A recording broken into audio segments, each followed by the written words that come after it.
ಗೀತಾಸವಿರುಚಿ. ಇವತ್ತಿನ ನಮ್ಮ ವಿಡಿಯೋದಲ್ಲಿ ರವೆ ಲಡ್ಡು ಹೇಗೆ ಮಾಡ್ಕೋಬೇಕು ಅಂತ ತೋರಿಸ್ತೀನಿ. ತುಂಬಾ ಈಸಿ ಮಾಡೋದಂತೂ, ತುಂಬ ಟೇಸ್ಟಿಯಾಗೂ ಇರುತ್ತೆ. ಯಾವಾಗಾದರೂ ಹಸುವಾದಾಗೆ ಈ ಥರ ರವೆ ಲಡ್ಡು ಒಂದು ತೊಗೊಂಡು ತಿಂತಾ ಇದ್ದರೆ ಆಹಾ, ಬಾಯಿಗೆ ರುಚಿ, ಹೊಟ್ಟೆಗೆ ಖುಷಿ, ಹಾಗೆ ಮನಸ್ಸಿಗೂ ಖುಷಿ ಅಲ್ವಾ. ಈಗ ಈ ರವೆ ಲಡ್ಡು ಮಾಡೋ ಪ್ರೊಸೀಜರ್ ಏನು, ಇದಕ್ಕೆ ಏನೆಲ್ಲ ಹಾಕಬೇಕು ಅಂತ ಬೇಗ ನೋಡ್ಕೊಂಬಂದ್ಬಿಡೋಣವಾ. 1 ಕಪ್ಪಷ್ಟು ಬೊಂಬೆ ರವೆ ತೊಗೊಂಡಿದ್ದೀನಿ. ಹಾಗೆ ಅದೇ ಕಪ್ಪಲ್ಲಿ 1 ಕಪ್ಪಷ್ಟು ಹಸಿ ಕೊಬ್ಬರಿ ತುರ್ಕೊಂಡಿದ್ದೀನಿ. ಈಗ ಆ ರವೆನೂ ಹಾಗೆ ಕೊಬ್ಬರಿ ಎರಡೂ ಚೆನ್ನಾಗಿ ಮಿಕ್ಸ್ ಮಾಡ್ಕೊಂಡ್ಬಿಟ್ಟು ಒಂದು 10 ನಿಮಿಷ ಇದನ್ನು ನೆನೆಯೋಕೆ ಬಿಡಬೇಕು. ಈ ಥರ ಈಗ ಒಂದು 10 ನಿಮಿಷ ನೆಂದ ಮೇಲೆ ಒಂದು ಪ್ಯಾನಲ್ಲಿ 1-2 ಸ್ಪೂನಷ್ಟು ತುಪ್ಪ ಹಾಕ್ಕೊತಿದ್ದೀನಿ. ಈಗ ಈ ತುಪ್ಪ ಹಾಕೊಂಡ್ಮೇಲೆ ನಾವು ನೆನೆಸ್ಕೊಂಡಿರೋ ರವೆ ಇದೆ ಅಲ್ವಾ, ಅದನ್ನೆಲ್ಲ ಸ್ವಲ್ಪ ಬ್ಯಾಚಸ್ ಮಾಡ್ಕೊಂಡ್ಬಿಟ್ಟು ಫ್ರೈ ಮಾಡ್ಕೋಬೇಕು.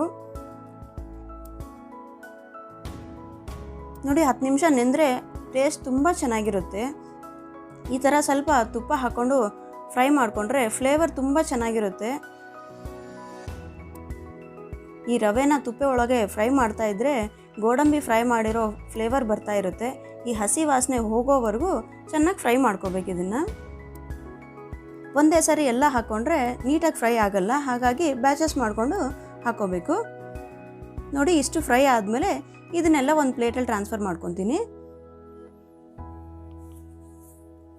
ಈಗ ಅದೇ ಪ್ಯಾನಲ್ಲಿ ಮತ್ತೆ 1-2 ಸ್ಪೂನಷ್ಟು ತುಪ್ಪ ಹಾಕ್ಕೊಂಡು ಇನ್ನು ಉಳಿದಿರೋ ರವೆ ಇದೆ ಅಲ್ವಾ, ಅದನ್ನೆಲ್ಲ ಹಾಕ್ಕೊಂಡು ಫ್ರೈ ಮಾಡ್ಕೋಬೇಕು. ಈ ರವೆನ ಎಷ್ಟು ಲೋ ಫ್ಲೇಮಲ್ಲಿ ಇಟ್ಕೊಂಡು ಎಷ್ಟು ನಿಧಾನವಾಗಿ ಫ್ರೈ ಮಾಡಿಕೊಂಡ್ರೆ ಫ್ಲೇವರ್ ಅಷ್ಟು ಚೆನ್ನಾಗಿರುತ್ತೆ ರವೆ ಲಡ್ಡುದು.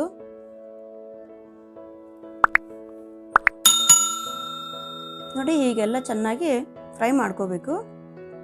ಚೆನ್ನಾಗಿ ಘಮ ಬರೋವರೆಗೂ ಫ್ರೈ ಮಾಡಿಕೊಂಡ್ರೆ ತುಂಬ ಟೇಸ್ಟಿಯಾಗಿರುತ್ತೆ. ಈಗ ಇದನ್ನು ಫ್ರೈ ಮಾಡಿಕೊಂಡು ಅದೇ ಪ್ಲೇಟಲ್ಲೇ ತಗೊತೀನಿ. ಈಗ ಸಕ್ಕರೆ ಪಾಕದಗೋಸ್ಕರ ನಾವು ಯಾವ ಕಪ್ಪಲ್ಲಿ ರವೆ ಮೆಜರ್ ಮಾಡ್ಕೊಂಡಿದ್ವೋ ಅದೇ ಕಪ್ಪಲ್ಲಿ 1 ಕಪ್ಪಷ್ಟು ಸಕ್ಕರೆ ತೊಗೊಂಡಿದ್ದೀನಿ. ಹಾಗೆ 3/4 ಕಪ್ಪಷ್ಟು ನೀರು ತೊಗೊಂಡಿದ್ದೀನಿ. ಈಗ ಇದು ಸಕ್ಕರೆ ಎಲ್ಲ ಚೆನ್ನಾಗಿ ಕರಗಿಬಿಟ್ಟು 1 ಎಳೆ ಪಾಕ ಬರೋವರೆಗೂ ಕಲಿಸ್ಕೊತ ಮಾಡ್ಕೋಬೇಕು. ಈ ಸಕ್ಕರೆ ಪಾಕ ರೆಡಿ ಆಗೋಷ್ಟರೊಳಗೆ ನಾವು ಗೋಡಂಬಿನ ಫ್ರೈ ಮಾಡ್ಕೊಳ್ಳೋಣ. ಮತ್ತೊಂದು ಪ್ಯಾನಲ್ಲಿ 1 ಸ್ಪೂನಷ್ಟು ತುಪ್ಪ ಹಾಕ್ಕೊಂಡು ಸ್ವಲ್ಪ ಗೋಡಂಬಿ ಹಾಕ್ಕೊಂಡು ಗೋಲ್ಡನ್ ಕಲರ್ ಬರೋವರೆಗೂ ಫ್ರೈ ಮಾಡ್ಕೋಬೇಕು. ಸ್ವಲ್ಪ ಲೋ ಫ್ಲೇಮಲ್ಲಿ ಮಾಡಿಕೊಂಡ್ರೆ ತುಂಬ ಕ್ರಿಸ್ಪಿಯಾಗಿ ಚೆನ್ನಾಗಿ ಬರುತ್ತೆ.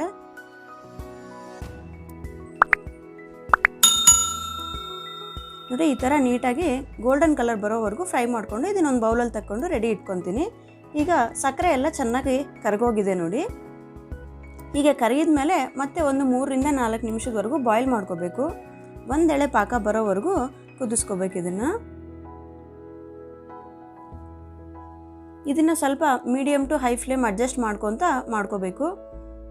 ನೋಡಿ, ಈ ಥರ ಚೆಕ್ ಮಾಡಿ ನೋಡ್ಕೋಬೇಕು. 1 ಎಳೆ ಪಾಕ ಬಂದಿದೆ ಅಂದರೆ ಸಾಕಾಗುತ್ತೆ. ನಾವು ಗೋಡಂಬಿ ಫ್ರೈ ಮಾಡುವಾಗ ಇದು ಮಧ್ಯ ಸ್ವಲ್ಪ ಕಲಿಸ್ಕೊತಾನೆ ಮಾಡ್ಕೋಬೇಕು, ಇಲ್ಲ ಅಂದರೆ ಸಕ್ಕರೆ ತಳ ಅಂಟ್ಬಿಡುತ್ತೆ. ನೋಡಿ, ಸ್ವಲ್ಪ ಈ ಥರ ಚೆಕ್ ಮಾಡಿ ನೋಡ್ಕೊಳ್ಳಿ. 1 ಎಳೆ ಪಾಕ ಬಂದ ತಕ್ಷಣ ಈಗ ಇದಕ್ಕೆ ನಾವು ಫ್ರೈ ಮಾಡ್ಕೊಂಡಿರೋ ರವೆ ಇದೆ ಅಲ್ವಾ, ಅದನ್ನೆಲ್ಲ ಹಾಕ್ಕೊತೀನಿ. ಸ್ವಲ್ಪ ಲೋ ಫ್ಲೇಮಲ್ಲಿ ಇಟ್ಕೊಂಡ್ಬಿಟ್ಟು ಈ ರವೆ ಎಲ್ಲ ಹಾಕ್ಕೋಬೇಕು. ಇದು ಚೆನ್ನಾಗಿ ಫ್ರೈ ಮಾಡ್ಕೊಂಡಿರೋದ್ರಿಂದ ತುಂಬ ಚೆನ್ನಾಗಿರುತ್ತೆ. ಜಾಸ್ತಿ ಹೊತ್ತು ಬೇಯಿಸ್ಕೊಳ್ಳೋದು ಬೇಕಾಗಲ್ಲ ಇದಕ್ಕೆ. ಈಗ ಈ ಪಾಕದೊಳಗೆ ಈ ರವೆ ಎಲ್ಲ ಚೆನ್ನಾಗಿ ಮಿಕ್ಸ್ ಆಗಬೇಕು. ಮಿಕ್ಸ್ ಆಗೋವರೆಗೂ ಚೆನ್ನಾಗಿ ಕಲಿಸ್ಕೋಬೇಕು. ಸ್ವಲ್ಪ ಲೋ ಫ್ಲೇಮಲ್ಲಿ ಇಟ್ಕೊಂಡ್ಬಿಟ್ಟು ಮಾಡ್ಕೋಬೇಕು ಇದನ್ನೆಲ್ಲ, ಇಲ್ಲಾಂದರೆ ರವೆ ಸೀದೋಗ್ಬಿಡುತ್ತೆ. ನೋಡಿ, ಎಲ್ಲ ಚೆನ್ನಾಗಿ ಮಿಕ್ಸ್ ಮಾಡ್ಕೋಬೇಕು ಈ ಥರ. ಇದು ಸ್ವಲ್ಪ ನೀರಿಗಾಗುತ್ತೆ ರವೆ ಎಲ್ಲ ಪಾಕದಲ್ಲಿ ಮಿಕ್ಸ್ ಆದಮೇಲೆ. ಸ್ವಲ್ಪ 1 ಕುದಿ ಬರೋವರೆಗೂ ಈ ಥರ ಮಿಕ್ಸ್ ಮಾಡಿಕೊಂಡು ಕುದಿಸ್ಕೋಬೇಕು. ನೋಡಿ, ಈ ಥರ ಕನ್ಸಿಸ್ಟೆನ್ಸಿ ಇದ್ದರೆ ಕರೆಕ್ಟಾಗಿ ಸರಿ ಹೋಗುತ್ತೆ. ಇಷ್ಟ ಆಗಬೇಕು. ಇಷ್ಟ ಆದ ತಕ್ಷಣ ಈಗ ಸ್ಟವ್ ಆಫ್ ಮಾಡ್ಕೊಂಡ್ಬಿಟ್ಟು ಲಾಸ್ಟಲ್ಲಿ ಸ್ವಲ್ಪ ತುಪ್ಪ ಹಾಕ್ಕೊತೀನಿ. 1-2 ಸ್ಪೂನಷ್ಟು ತುಪ್ಪ ಹಾಕ್ಕೊಂಡು ಮಿಕ್ಸ್ ಮಾಡಿಕೊಂಡ್ರೆ ಫ್ಲೇವರ್ ತುಂಬ ಚೆನ್ನಾಗಿರುತ್ತೆ. ಈಗ ನಾವು ಆವಾಗಲೇ ಫ್ರೈ ಮಾಡ್ಕೊಂಡಿರೋ ಗೋಡಂಬಿ ಇದೆ ಅಲ್ವಾ, ಅದನ್ನು ಹಾಕ್ಕೊತೀನಿ. ಈ ಗೋಡಂಬಿನೂ ಚೆನ್ನಾಗಿ ಮಿಕ್ಸ್ ಮಾಡ್ಕೋಬೇಕು. ಇಲ್ಲಾಂದರೆ ನೀವು ಉಂಡೆ ಕಟ್ಟುವಾಗಾದರೂ ಒಂದೊಂದು ಗೋಡಂಬಿ ಒಂದೊಂದ್ರ ಮೇಲೆ ಇಟ್ಕೊಂಡ್ಬಿಟ್ಟಾದರೂ ಮಾಡ್ಕೋಬೋದು, ಹೀಗಾದರೂ ಹಾಕ್ಕೋಬೋದು. ಈಗ ಲಾಸ್ಟಲ್ಲಿ ಸ್ವಲ್ಪ 1 ಸ್ಪೂನಷ್ಟು ಏಲಕ್ಕಿ ಪುಡಿ ಹಾಕ್ಕೊತಿದ್ದೀನಿ. ಸೊ ಇದು ಫ್ಲೇವರ್ಗೋಸ್ಕರ ಅಷ್ಟೇ. ಇದನ್ನೆಲ್ಲ ಚೆನ್ನಾಗಿ ಮಿಕ್ಸ್ ಮಾಡಿಕೊಂಡು ಈ ರವೆದೆಲ್ಲ ತಣ್ಣಗಾಗ್ಲಿಕ್ಕೆ ಬಿಡಬೇಕು.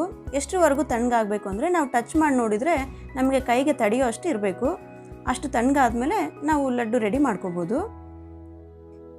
ನೋಡಿ ಎಷ್ಟು ಈಸಿಯಾಗಿ ಲಡ್ಡು ಮಾಡಲಿಕ್ಕೆ ಬರ್ತಾ ಇದೆ ನೋಡಿ. ತುಂಬ ಸಾಫ್ಟಾಗಿದೆ.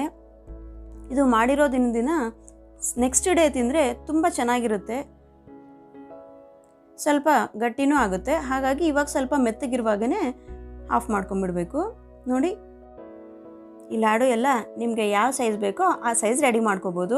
ಒಂದು ವೇಳೆ ಏನಾದರೂ ಇದು ಗಟ್ಟಿ ಆಗೋಯ್ತು ಅಂತಂದರೆ 2 ರಿಂದ 3 ಸ್ಪೂನಷ್ಟು ಹಾಲು ಹಾಕ್ಕೊಂಬಿಟ್ಟು ಮಾಡ್ಕೋಬೋದು.